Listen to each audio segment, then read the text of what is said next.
देखिए, लॉकडाउन हुआ था। लॉकडाउन में कई लोग बेघर हो गए, तो कई लोगों की नौकरी चली गई, तो कई लोग सड़क पे आ गए थे। कई ऐसे लोग भी थे जो भूख से मर गए। लगातार 2020 में कोविड का कहर आया पूरे देश और दुनिया में, और पूरे देश और दुनिया को रोक दिया गया। कई ऐसे जो लोग हैं जो सड़क पे रहते हैं, जिनके रहने की जगह नहीं होती है, खाने का ठिकाना नहीं होता है, ऐसे लोगों को सबसे ज़्यादा इस कोविड में समस्या हुई। लगातार कई ऐसे ट्रस्ट उभर के आए इस कोविड महामारी में, जहां लोगों की मदद की जा रही थी, लोगों को खाना दिया जा रहा था, और अगर उनके पास रहने की जगह नहीं है तो जगह भी दी। ऐसे ही एक संस्थान है श्याम सेवा समिति, श्याम की रसोई, जो लगातार उन लोगों तक खाना पहुंचा रही है जो लोग असमर्थ है, जो लोग मांग कर खाते हैं। ऐसे लोगों को ये खाना देते हैं, और लगभग 1 साल से ये समिति चल रही है। डॉक्टर धर्मेंद्र चंद्रवंशी हैं हमारे साथ, बात करेंगे उनसे। पहले आरजेडी से कुम्हार विधानसभा से चुनाव भी लड़े थे, हालांकि नतीजे सही नहीं आए। उसके बाद इन्होंने जेडीयू में शामिल हो गए। चंद्रवंशी जी, कब से ये सेवा समिति आप लोग चला रहे हैं? सेवा समिति के तरफ से नील गौरव जी और चेतन जी, इन लोग आपस में मिलकर श्याम सेवा समिति का निर्माण किया, और उसके माध्यम से गरीब निस्सहाय लोगों को भोजन और मास्क, सैनिटाइजर, कपड़ा देने का काम इन लोग कर रहे हैं। प्रतिदिन 4 बजे यहाँ गांधी मैदान के गेट नंबर 1 के पास। और आज भी जैसा कि आप दिखाए होंगे दर्शकों को, कि आज करीब सैकड़ों लोगों को मास्क दिया गया और भोजन दिया गया। और इनकी जो श्याम सेवा समिति है, श्याम की रसोई, और इनके पिताजी का आज, स्वर्गीय दुर्गा प्रसाद जी का आज उनका पुण्यतिथि भी है। इस वजह से भी आज का दिन खास है, और ये बहुत ही अच्छी पहल है। हम इन लोगों को बधाई देते हैं, नील गौरव जी को और चेतन जी को, इनके संस्था को, कि इस तरह का नेक कार्य कर रहे हैं। और मेरे तरफ से इनको बधाई के साथ साथ आगे उत्साह बना रहे, इसके लिए भी शुभकामना है कि इस तरह का कार्य और भी क्षेत्रों में कीजिए। भोजन और मास्क तो है ही, और भी अगर कुछ ऐसा क्षेत्र है वंचित जहाँ की लोगों को लाभ मिल सके। महामारी जैसे दौर में कई लोग बेघर हो गए, कई लोगों को खाना नहीं मिल रहा था। ऐसे में कई संस्थान उठ के आए हैं जो लोगों की मदद करने आए। इन्होंने भी एक पहल की। तो क्या लगता है कि इन सब चीज़ों की ज़रूरत है, क्योंकि एक अच्छा मैसेज आता है। कोरोना काल में बहुत ही विकट परिस्थिति रही, और हमारे पूरे भारत के लोग, बिहार के लोग, और खास करके पटना के जितने भी समाज सेवी हैं, उनका रोल बहुत ही अहम रहा है। और वैसे ही समाज सेवी में इनका भी नाम आता है, दोनों व्यक्ति का, और इनकी जितनी प्रशंसा की जाए कम है। और हम चाहते हैं कि पूरे समाज से निवेदन करना चाहते हैं कि पटना के जितने भी समाज सेवी हैं या बिहार के हैं, वो सबको आगे आना चाहिए।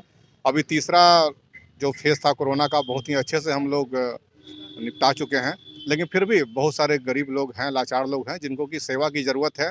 दवा से लेकर, मास्क से लेकर, भोजन तक का ज़रूरत है। और समाज सेवियों के बल पे ही सरकार से बहुत ज़्यादा अपेक्षा करना अच्छी बात नहीं है। सरकार की तो अपने नियम, कानून, कायदे हैं, लेकिन अगर एक समाज सेवी अगर 5 लोगों को भी अगर मदद करे, तो मुझे ऐसा लगता है कि फिर किसी को कोई चीज़ की ज़रूरत महसूस नहीं होगी। फिर किसी को कोई चीज़ की ज़रूरत नहीं। यहाँ इनके संस्थापक भी हैं। क्या नाम हुआ आपका? चेतन थिरानी। अच्छा, चेतन जी, ये बताइए कि कब से इसकी शुरुआत हुई और क्या सोच के आपने ये किया था? ये हम लोगों ने सोच के किया था कि जब कोरोना काल चालू हुआ था तो उस समय बहुत से हमने पहले रोड पे घूमा और देखा कि बहुत से लोग खाना में, लोगों को दिक्कतें आ रही थी। तो उस समय से हम लोगों ने लोगों को खाना, सूखा राशन पहले देना चालू किया। फिर हम लोगों ने फूड लाइसेंस लेके खाना बनवा के लोगों को खाना देना चालू किया। वो पिछले साल से लेके अभी आज तक हम लोग को खाना दे रहे हैं, लोगों को और खाना खिला रहे हैं। तो एक साल लोगों को खाना खिला रहे हैं, ज़रूरतमंद लोगों के बीच ये जा रहे हैं। और यही गांधी मैदान हो या फिर अन्य जगह हो, 4 बजे समय है, शाम के समय ये उन लोगों को खाना खिलाते हैं जो असमर्थ हैं, खुद कुछ खरीद के नहीं खा सकते हैं, जिनके पास रहने की जगह नहीं है, खाने का ठिकाना नहीं, वो ऐसे लोगों को ही मदद करते हैं। नील हमारे साथ। नील, थॉट बहुत अच्छा लगा कि आपने उन लोगों के लिए एक पहल की जो लोग असमर्थ है खाने के लिए। क्या इससे और कुछ भी एक्सपेंडेशन की सोच रहे हैं क्या? एक्सपेंडेशन का अभी तक तो देखिए, एक तो टाइम का क्रंच रहता है, सब कोई वर्किंग है। भैया भी हमारे लिए टाइम निकाल के आते हैं, जब भी बुलाते हैं भैया हमारे लिए खड़े होते हैं। और हम लोग का यही थॉट था कि right from the first lockdown कोई भी अपना भूखा ना सोए रात में। तो उस चीज़ को लेके हम ही लोग और भी मेंबर्स हैं, कुछ कुछ अपने से सेविंग्स से निकाल के सब खाना बनाने का काम किया। उसके बाद इनिशियल स्टेज में बांटते थे लॉकडाउन में डीएम साहब का परमिशन लेके। उसके बाद एक ये जगह हो गया हम लोग का, फिर रेडियो स्टेशन में भी बांटते हैं।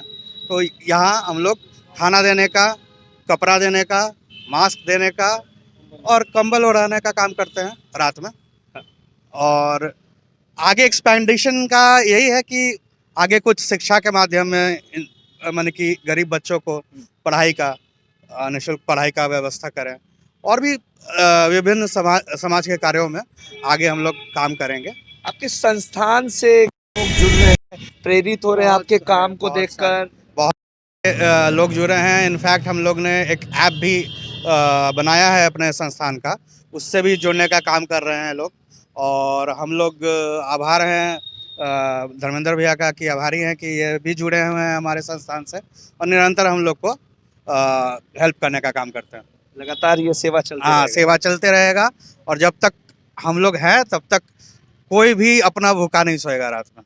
कोई भी अपना भूखा नहीं सोएगा रात में। ये इनका सीधे शब्दों में कहना है कि अगर हम किसी समिति को चलाते हैं, कोई सेवा समिति समाज सेवी का काम करते हैं, तो उन लोगों के लिए करते हैं जो गरीब तबके के लोग हैं, जो लोग खाना नहीं खा सकते हैं, रात में भूखे सोना पड़ता है। ऐसे लोगों को लगातार हम पिछले 1 वर्ष से खाना खिला रहे हैं, कपड़ा दे रहे हैं और जो भी हमसे बनता है वो हम कर रहे हैं। और इनका जो सेवा समिति है, श्याम सेवा समिति और श्याम की रसोई, इन दोनों के माध्यम से ये उन लोगों तक अपना खाना पहुंचा रहे हैं, मदद कर रहे हैं जो लोग इसके ज़रूरतमंद हैं। बने रहिएगा लाइव बिहार के साथ, इससे जुड़ी तमाम खबरें लाइव बिहार देते रहेगा। लेते हैं, नमस्कार। लाइव बिहार यूट्यूब पर सब्सक्राइब और फेसबुक पर लाइक ज़रूर करें।